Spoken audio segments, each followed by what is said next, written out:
News TNBR और हमारे साथ में हैं बृंद कुमार जी और हमारे नेताजी जो हर कोई जानते हैं पहचानते हैं, समतामूलक संग्राम दल के प्रवक्ता, प्रदेश प्रवक्ता के रूप में हमारे बीच में मौजूद हैं। आज हम जानने का कोशिश करते हैं कि बिहार में तो नहीं कह सकते, पूरे राष्ट्रीय स्तर पर जाने माने और एक विख्यात चेहरा के रूप में जाने जाते हैं मोहन भागवत जी के बारे में हर किसी को पता है कि RSS प्रमुख हैं। उन्होंने अभी एक बयान दिया है श्रीमान, उन्होंने बताया है कि देश में जो सही कहिए कि आज़ादी जो भारत को मिली है वो उस दिन मिली जिस दिन राम मंदिर में राम का प्राण प्रतिष्ठा किया गया, मंदिर का प्राण प्रतिष्ठा हुआ, उसी दिन देश की सच्ची आज़ादी मिली, बाकी तो झूठी आज़ादी थी। सबसे पहले आपको और आपके चैनल को और तमाम श्रोताओं को जय भीम करता हूँ, नमो बुधाय करता हूँ। जो आपने सवाल किए कि मोहन भागवत जी ने अपना बयान दिया है कि जब से राम मंदिर में या राम जी के अंदर प्राण प्रतिष्ठा हुआ है उस दिन सच्ची आज़ादी मिली है। आपको बेझिझक कह सकते हैं, लेकिन किनको आज़ादी मिली है ये जानने की ज़रूरत है। संघ का काम क्या है? मोहन भागवत कौन है? संघ चलाते हैं। संघ का काम क्या है? देश के अंदर में क्या जरूरत है उसकी, तो उसका यही है कि देश के अंदर में कैसे शांति जो लोग रहते हैं शांति बना करके उसको तिकड़म करके लड़वाना। ठीक है, ये उनका काम है। उसी तरह से उनका कहने का मतलब कि आज़ादी मिली, हकीकत बात है। बलात्कारी छूट जा रहा है, बलात्कार कर रहा है, घूम रहा है, तो आज़ादी उसको मिल गया, आज़ादी मिला है। भारत एक नहीं रहा, भारत दो है। एक तरफ गरीब लोग जो रहते हैं वो अलग भारत है, और एक लोग जो संघी लोग हैं जो मोहन भागवत जी जिनको कह रहे हैं कि आज़ादी मिली है, वो लोग एक दूसरे तरफ हैं, और एक तरफ हम लोग हैं जो आज़ादी की लड़ाई लड़ रहे हैं। समझ गए ना? अभी देखिए कि पटना के अंदर में है, BPSC के छात्र आंदोलन कर रहे हैं। इस भीषण ठंड में भी उन पर पानी की बौछार दिया जा रहा है, मारपीट किया जा रहा है। ठीक है, तो आज़ादी है, इस संघियों के लिए आज़ादी है, ये भारत सरकार के लिए आज़ादी है कि छात्रों को मारो पीटो, ये आज़ादी उनके लिए है। किसान मजदूर जो है इतने ठंड में, गर्मी में, बरसात में मेहनत मजदूरी करता है और उसके अनाज को औने पौने खरीद लेता है। तय करता है कौन? तो सरकार करता है। सरकार में कौन है? संघी लोग है। आज़ादी है। इस तरह से आज़ादी जो कह रहे हैं वाकई में उनकी आज़ादी है। बहुत मुश्किल के बाद, बहुत दिनों तक जंग कहिए, लोगों का कहना कि हमने राम मंदिर के लिए संघर्ष नहीं बल्कि जंग किया है, और बहुत दिन तक तपस्या किया, संघर्ष किया, सब कुछ करने के बाद तब जा कर के नरेंद्र मोदी जी विश्व गुरु के उपाधि देते हैं। लोग कहते हैं कि विश्व गुरु हमारे नरेंद्र मोदी जी के नेतृत्व में राम जी को आश्रय मिला, राम जी को प्राश्रय मिला, राम जी को वो स्थान मिला जिस स्थान के लिए वो डिजर्व कर रहे थे, जो उनका स्थान था। अर्थात कहने का मतलब राम मंदिर जो है उसका निर्णय आया और अब राम मंदिर का जो प्राण प्रतिष्ठा हो गया, तो ये बहुत कुर्बानी कह सकते हैं इसको, या कह सकते बहुत तपस्या के बाद, बहुत दिनों के बाद इस प्रकार के मिला है। तो उनका कहने का मतलब है कि उस दिन को एक जैसे नया साल के रूप में कैसे मनाते हैं ना, तो उस रूप में उनको मनाया जाना चाहिए, एक द्वादश तिथि के रूप में मनाया जाना चाहिए उनके जन्मदिन को, उनको प्राण प्रतिष्ठा के दिन को। क्या कहेंगे? देखिए, सबसे बड़ी बात है कि ये जो आज़ादी की बात कर रहे हैं, या क्या आप सवाल किए हमसे? अभी सवाल किए कि आज़ादी, सच्ची आज़ादी, राम मंदिर को, जो राम को प्राण प्रतिष्ठा जिस दिन उसके लिए कुर्बानी दिया, बहुत जंग किया। तो मैं सबसे पहले मैं बताना चाहूँगा कि कोई भी जंग हो या कोई भी लड़ाई हो परिवर्तन की, तो उसको लड़ाई के बाद जो जीत होती है, तो जीत होने के बाद यहाँ के आम आवाम खुशहाल होना चाहिए, बिल्कुल, बेरोजगारी दूर होना चाहिए, बलात्कार रुकनी चाहिए, शोषण रुकना चाहिए। तो अभी भी बताइए कि ये आज़ादी की बात कर रहे हैं, रामराज की बात कर रहे हैं, और प्रतिदिन भारत के अंदर में 3 घंटे पर एक महिला के साथ बलात्कार होता है। ये मैं नहीं बोल रहा हूँ, ये गूगल करके देख लीजिए। उसके बाद ये तो संज्ञान में आता है, बहुत सारी घटनाएं हैं, बलात्कार है, हत्या है, जो संज्ञान में आता ही नहीं है। तो ये रामराज कैसा रामराज है? रामराज आने के बाद तो सारे लोग को जो है शिक्षित बेरोजगार है, नहीं होना चाहिए था, यार रोजगार का भंडार हो जाना चाहिए था। तो देखिए ना पटना में जाकर के भाई वही हालत है। तो ये रामराज का मतलब क्या हुआ, इस जंग का मतलब क्या हुआ? ये तो कुछ मुट्ठी भर लोग को जैसे मंदिर बन जाने से किनको रोजगार मिला? तो पंडित लोग का, ब्राह्मण लोग का रोजगार मिला है। और ये जो गरीब गुरबा जो भीख वगैरह मांगते हैं या और जो गरीब लोग वहाँ बिजनेस रोजगार करे तो गरीब लोग हैं, खाली पंडित जी को तो नहीं मिला हुआ है। तो इसका मतलब कि पूरे देश को भीख मंगा बनाना चाह रहे हैं। और अगर आप कह रहे हैं कि मंदिर बनाने से लोगों को रोजगार मिलता है, तो ये तमाम तरह के जो संसाधन है सबको हटा करके मंदिर बना दीजिए। तो आखिर मंदिर बनाने से भी विकास होता है ना? वही तो बता रहे हैं, विकास होता है, लेकिन शोषण कितना बढ़ता है, अंधविश्वास कितना बढ़ता है, पाखंड कितना बढ़ता है। तो पाखंड तो प्रत्येक धर्म में है सर। धर्म की बात अलग है, धर्म का मैं विरोधी नहीं कर रहा हूँ। आप धर्म कौन मान रहे हैं उससे मतलब नहीं है, मतलब है कि उससे जो विकृतियाँ उत्पन्न होता है।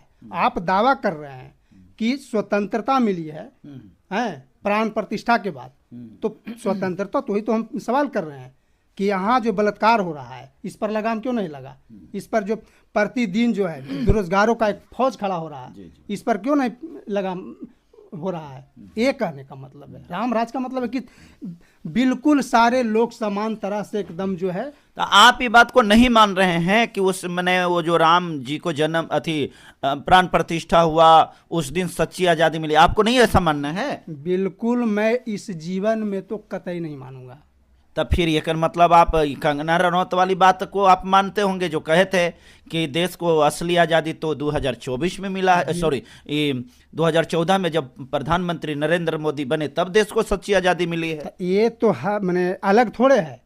अरे कंगना रनावत रहे, मोदी रहे, अमित शाह रहे, मोहन भागवत रहे, ये सब तो एक ही स्कूल के प्रोडक्ट न है, पढ़ाइया तो वहीं पढ़ा है ना।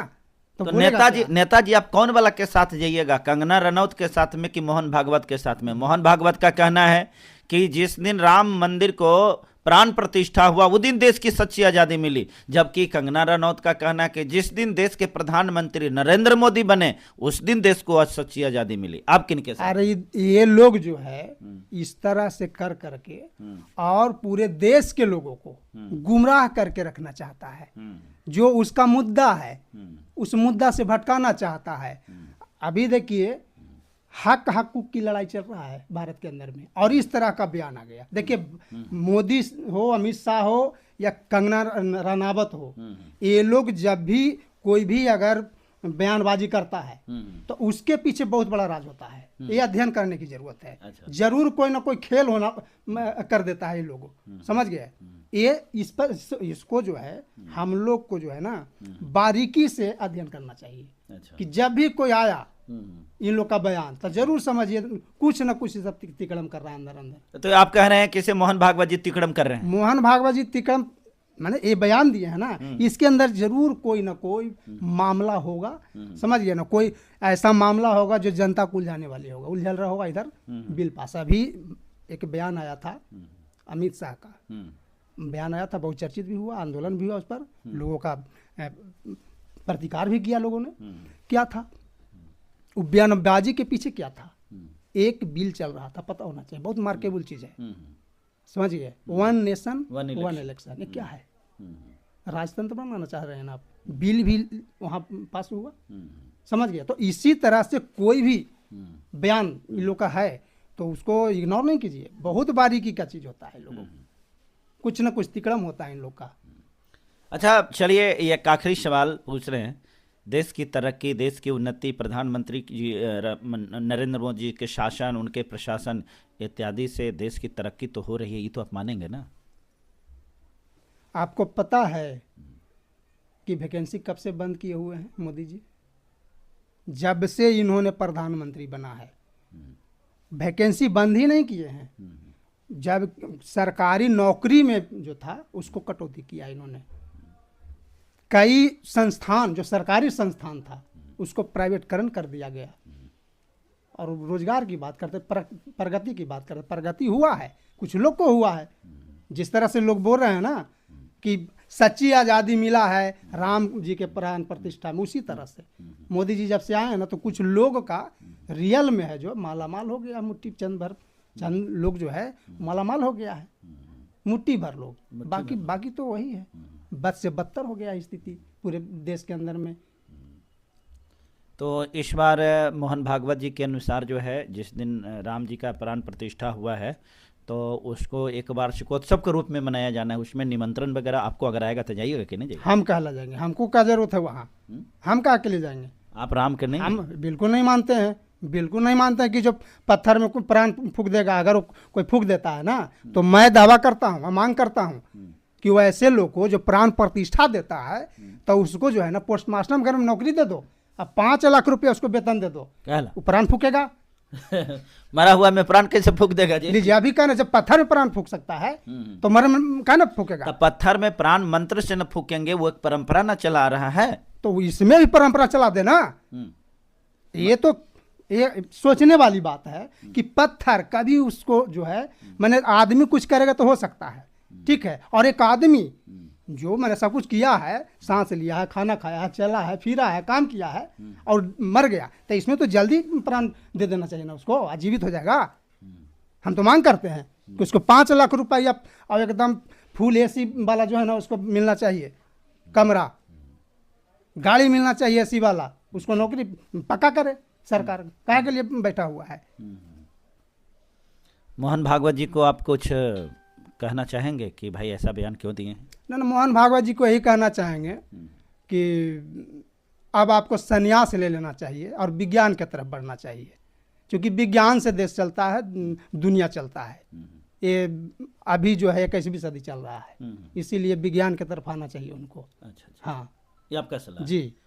बहुत बहुत धन्यवाद। आप देख रहे थे हमारे पास में, हमारे बीच में थे समतामूलक संग्राम दल के प्रदेश प्रवक्ता आदेश चतुर्वेदी जी, जिन्होंने मोहन भागवत जी के इस बयान पर कड़ी प्रतिक्रिया देते हुए इन्होंने बताया है कि मोहन भागवत जी का दिमाग जो है अब उस प्रकार के नहीं रह गया है और इनको अब संन्यास ले लेना चाहिए इस प्रकार से संघ से, और इनको अब विज्ञान की ओर लौटना चाहिए, क्योंकि इस प्रकार के बयानबाजी कर करके और देश की गरिमा को तार तार करने का प्रयास करते हैं। लोकतंत्र को जो है, उसके लोकतंत्र की गरिमा को, उसकी मर्यादा को तार तार करने का काम करते हैं। और ख़ास करके देश के जो आबादी है, उस आबादी में बहुत सारे ऐसे लोग हैं जो पढ़े लिखे लोग हैं, तो उनको भी बेवकूफ़ बनाने का काम करते हैं। हर किसी को मालूम है कि जंगे आज़ादी का लड़ाई लड़ने वाले सुभाष चंद्र बोस, खुदीराम बोस से लेकर के भगत सिंह, कितने लोगों ने अपनी जान की कुर्बानी दिया। उनकी कुर्बानियों को भी इन लोगों ने क्या किया कि ऐसे ऐसे लोग उनकी कुर्बानी को भी गाली देने का काम किया है।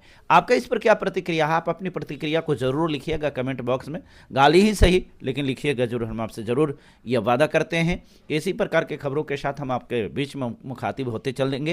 और हमारे बीच में हमारे चैनल के ये जनहित संदेश के हमारे बी कुमार जी भी हैं, उनके भी चैनल को भी आप सब्सक्राइब कीजिए और सभी को सपोर्ट की ज़रूरत है। और एक बात और गुजारिश करेंगे, देखिए हम लोग सच्ची पत्रकारिता और आपकी आवाज़ को बेधड़क इसलिए दिखला पाते हैं कि हम लोग किसी के तलवा चाटते नहीं हैं। तो इसके लिए थोड़ा बहुत जो भी है, आप लोग हम लोगों के चैनल के कुछ आर्थिक सहयोग भी किया कीजिएगा। आपके थोड़ा थोड़ा सहयोग से हम लोग जो हैं थोड़ा सा नीडर होकर के, बोर्ड होकर के और जा करके घटनास्थल से आपको खबर को दिखाते हैं। बहुत बहुत शुक्रिया, धन्यवाद। जय हिंद।